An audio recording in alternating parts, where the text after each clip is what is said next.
है फर्क नहीं पड़ता है। उनको ये बोला जाता है कि बेटा अपने दम पे पढ़ाई कर, खर्चा मैनेज कर, और इसीलिए 20 साल की उम्र में उनका करियर सेट हो चुका होता है, उनको क्या करना है ये पता होता है। ये विकसित देशों की बात है, यहाँ अमेरिका, जापान जैसे देश आते हैं। अब बात करते हैं हमारे देश की, मतलब विकासशील देश इंडिया एक विकासशील देश है। इस विकासशील देश की पता है खास बात क्या है? यहाँ पे लड़का 14 का हो, 24 का हो या 44 का हो, कोई फर्क नहीं पड़ता। अगर बच्चे की शादी हो गई है, कोई फर्क नहीं पड़ता, कमाता है कि नहीं कमाता, कोई फर्क नहीं पड़ता। बच्चे के बच्चे भी हो गए तो फर्क नहीं पड़ता, उनको भी खिलौने उनके दादा और दादी दिलवाएंगे, पापा से मम्मी से कोई मैटर ही नहीं करता। हम देश में थे, पहले ये रीति रिवाज चला करता था कि बेटा कुछ नहीं करना, शादी करते जिम्मेदारी आ जाएगी तो झक मार के काम करेगा, पैसा लेके आएगा। पहले क्या था रूल का, आज रूल का बदल गया है। आज हमारे देश में भी पहले कोई ऑप्शन नहीं था जहां पे हम अपने टाइम को यूटिलाइज कर सके। आज हमारे पास टाइम को यूटिलाइज करने का एक बेहतरीन सा फंडा है जिसमें आप पार्ट टाइम में काम करें। ये नहीं बोल रहा कि पढ़ाई डिस्टर्ब करें ना, पार्ट टाइम में जो काम फेसबुक चलाने में करते हो ना, जो काम व्हाट्सएप पे करते हो, टिकटॉक के वीडियो बनाने में करते हो, जो इंस्टाग्राम में करते हो, जो यूट्यूब के वीडियो देखने में करते हो, उस पार्ट टाइम के 2 से 3 घंटे लगा के डायरेक्ट सेलिंग इंडस्ट्री अगर ड्यू ऑप्ट करते हो तो 5 साल के अंदर करियर का सेटलमेंट की गारंटी हम देंगे।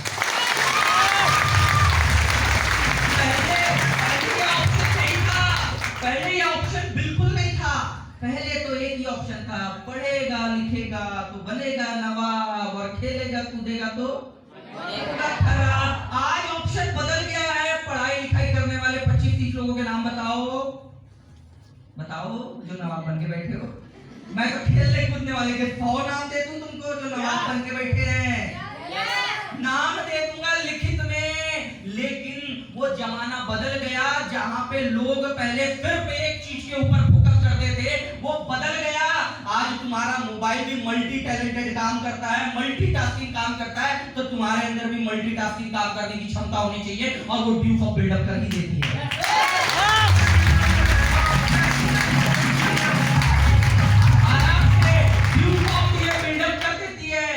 आज हम विकसित देश की ओर जा रहे हैं, विकसित देश की ओर। और विकसित देश में लोगों के पास ऑप्शन हुआ करते हैं, आपके भी पास यहाँ पे ऑप्शन है।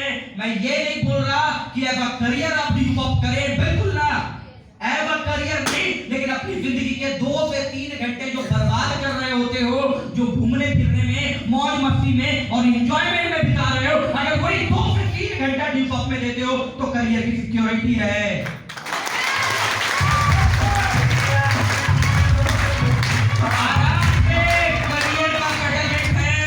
करियर का सेटलमेंट है। कहते हैं कि सब्र कर बंदे, मुसीबत के दिन फिर जाएंगे।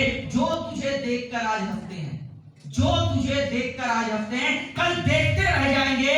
त्याग ले सब कुछ नया करने की ख्वाहिश में, क्योंकि राम ने भी बहुत कुछ त्यागा था श्री राम बनने के लिए।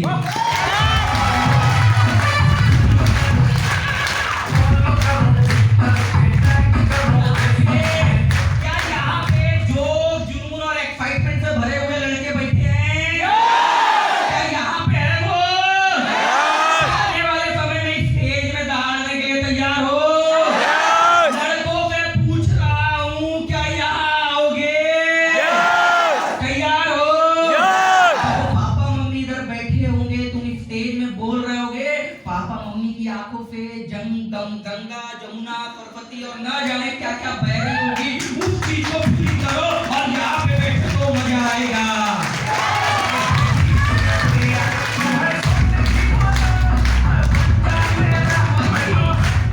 ड्यूकॉप की शुरुआत की, कुछ नहीं आता था ड्यूकॉप में, इंजीनियरिंग आती थी, इंजीनियरिंग किया हुआ बंदा 4 साल की इंजीनियरिंग, सिर्फ इंजीनियरिंग आ रहा था कि कैसे करना है, नहीं आता था। सीखने की कोशिश की, सीखते ड्यूकॉप में काफी लंबा टाइम लग गया मुझे ड्यूकॉप को सीखने में। और जब मैं सीख रहा था ड्यूकॉप, मुझे कुछ भी पता नहीं था, तो मैंने हर एक चीज, हर एक स्टेप ड्यूकॉप का मैंने सीखना चालू किया। और जब मैंने सीखना चालू किया तो बहुत सारे लोग मेरे सामने आए, बहुत सारे लोग आए।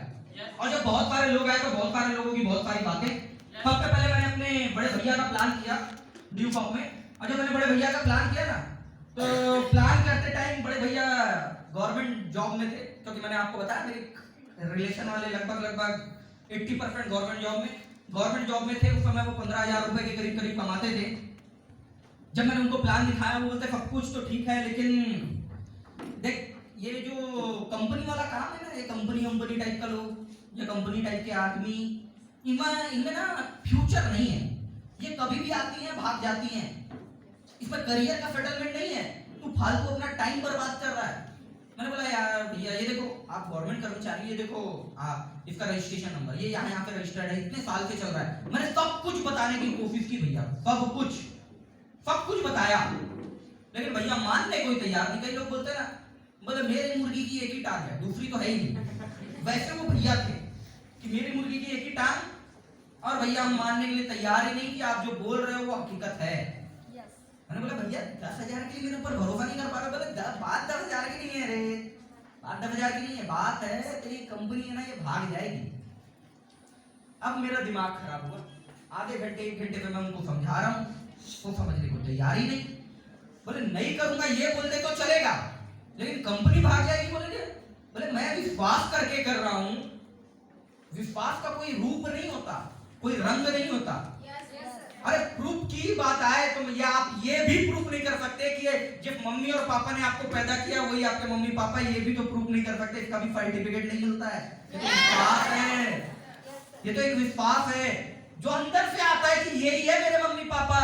या फिर यहाँ पे मोहल्ले पड़ोस में कोई लड़का और लड़की घूम रहे हैं तो कोई भरोसा नहीं कि वो गर्लफ्रेंड है कि बॉयफ्रेंड है, और कोई भरोसा नहीं कि वो बहन और भाई है। वो तो विश्वास है जो चलता है, जो दिखता है, और जो हो गया ना वो हो गया, वो एक विश्वास होता है। वैसे ही मैंने भैया को समझाने की कोशिश की, नहीं समझे।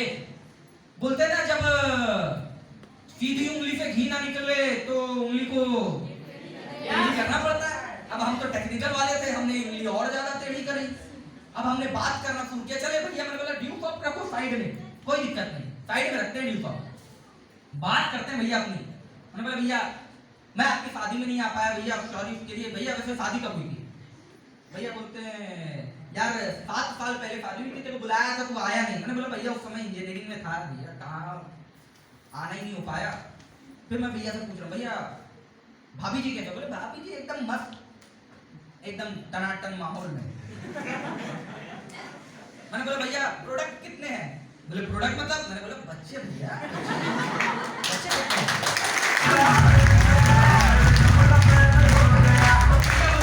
दो है, दो, एक लड़का है एक लड़की। मैंने बोला बहुत बढ़िया भैया।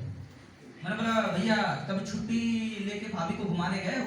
बोले कहाँ रे, तेरे को पता तो है छुट्टी वुट्टी कहाँ मिलती गवर्नमेंट जॉब में, और मिलती भी तो तनख्वाह इतनी रहती कि मैं उसको घुमाने लेके जाऊं। मैंने बोला भैया कोई गिफ्ट देते हो? मैं सब महीने में 6 महीने में एक बार, साल में एक बार। बोले गिफ्ट देता हूँ, 4 महीने में एक बार जरूर दे देता हूँ गिफ्ट। मैंने बोला भैया क्यों? भैया बोलते देख तेरे को पता तो है मैं हूँ सावला सा, और भाभी ने एकदम दूध जैसी गोरी गोरी एकदम क्लीन।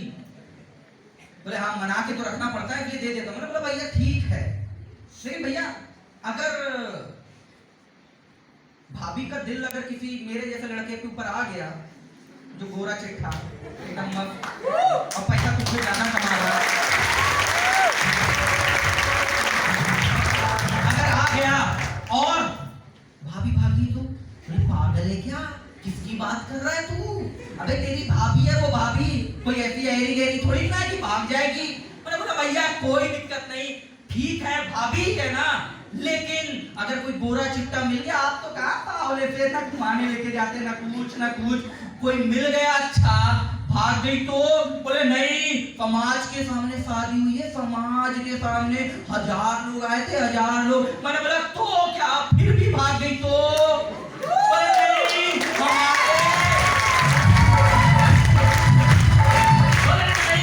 हमारे 2-2 बच्चे हैं। अरे मैंने बोला फिर भी भाग गई तो? भैया बोले नहीं भाई उसको मैं बड़े प्यार से रखता हूँ। मैंने बोला भैया क्या खास प्यार से रखते हो, घुमाने जाके तो लेके नहीं गए, फिर भी भाग गई तो?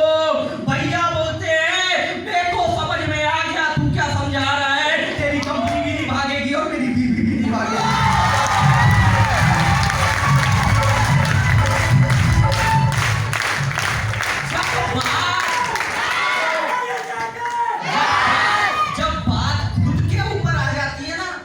अच्छे अच्छे लोगों की हवा टाइट हो जाती है। बैठ के तो लोग ये बड़ी बड़ी बातें कर लेते हैं, लेकिन जब बात आती है बेटा कितना कमाया लल्ला,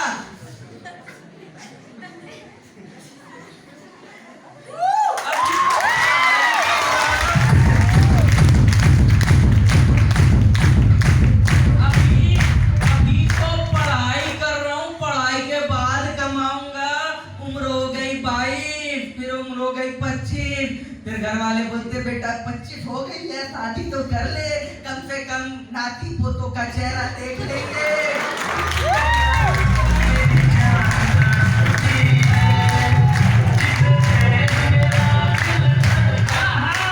देख मेरा दिल धड़का, वो ड्यूफॉप की है।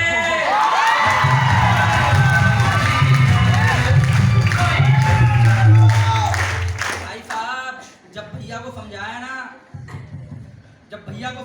आवाज आ रही है ना, जब भैया को समझाया इस तरीके से जो मैं अभी बोल रहा हूं तो भैया मान गए। भैया की एंट्री है, भैया के नीचे लगभग 5,000 लोगों का बैलेंस पड़ा हुआ है, और भैया अभी भी वो 15,000 रुपए की जॉब पढ़ के 30,000 या 35,000 रुपए की हो गई। मैं उस समय 2 रुपया भी कमाता था ड्यूफॉप पे, आज मैं ड्यूफॉप पे 2 लाख कमाने लगा भैया।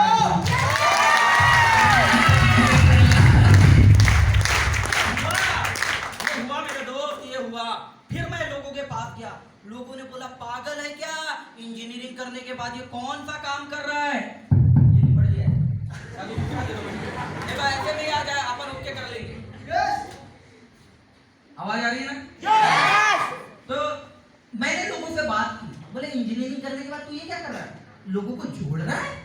मैंने बोला जोड़ने का क्या मतलब होता, बोले तू तेरे नीचे 2 4 5 10, फिर उनके नीचे 2 4 5 10, फिर 15 20 ऐसे करके जोड़ी तो रहा है। मैंने बोला पूरा क्या है बता दो यार। तहसील मिलके एक जिला बनती है, जिले मिलके संभाग बनते हैं, संभाग मिलके एक राज्य बनता है, राज्य मिलके एक देश बनता है, जुड़के ही तो बनता है ना। आज मैंने ये ब्लेजर पहना है, इसको काट के ना जाने कितनी जगह पे जोड़ा गया होगा, तब तो पहनने लायक हुआ है। ये कपड़ा था, कपड़ा ये टूटा नहीं था, तो ये सिर्फ कपड़ा था, पहनने के काम नहीं आता था। ये शर्ट को भी कितनी जगह से काट के जोड़ा गया है, तब तो ये पहनने लायक बना है। अरे वो सब छोड़ो, मेरे अंदर जो 206 हड्डियां है ना, उसको भी जोड़ के रखा गया, नहीं तो मेरा सर यहाँ होता, पैर यहाँ होता, और उधर पे मैं बात कर रहा होता।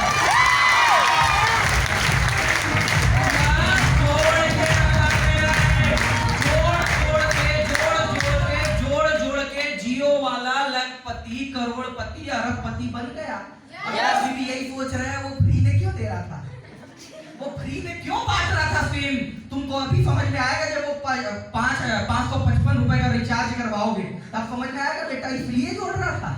आज जोड़ के वो टाटा स्काई वाले आपके घर के अंदर घुस गए, वो मोबाइल फोन वालों ने तुम्हारे फोन में या तुम्हारे जेब में ऐसा एक यंत्र लगा दिया कि तुम्हारे हर 3 महीने में तुम्हारे जेब से पैसा खाली होता है। जा इधर से जा, उधर से जा, खाली होते रहता है, जोड़ा ही तो है। मुझे एक बुराई बता दो जोड़ने की, आज ड्यूफॉप छोड़ दूंगा। मुझे 8.5 साल में नहीं मिली, अगर आपको मिल जाए तो बता देना मेरे को, आज छोड़ देंगे ओपन चैलेंज। मुझे आज तक के बुराई नहीं मिली, लेकिन हाँ वही जोड़ के जो लोग बोल रहे थे तेरे से 2 नहीं बनेगा, 2 लोग नहीं आएंगे, काम नहीं चलेगा, वर्किंग नहीं होगी। अरे वही लोग आज मेरे नेटवर्क को देख के बोलते तेरे पास इतना सारा आता है, तेरा इतना काम चलता है, तेरी इतनी वर्किंग होती। वही लोग जो बोल रहे थे तू वाराणसी में काम नहीं कर पाएगा, बालाघाट जिले की छोटी सी तहसील का रहने वाला बंदा हूं मैं। ये तो एक जिला है, मैं तो तहसील का बंदा हूं, जहां से मैं निकल के आया हूं। एक बालाघाट जिले की छोटी सी तहसील का रहने वाला बंदा, वहां पे लोगों ने बोला तेरा ड्यूफॉप नहीं चलेगा, तेरे से काम नहीं होगा, तेरे से कोई नहीं जुड़ेगा। आज मुझे नहीं पता वो बालाघाट में रहते हैं या नहीं रहते है या नहीं है, मुझे बिल्कुल नहीं पता, लेकिन उसी ड्यूफॉप को करके पिछले 8.5 साल में 13,000 लोगों का ग्रुप खड़ा करके आपके सामने खड़ा हूं।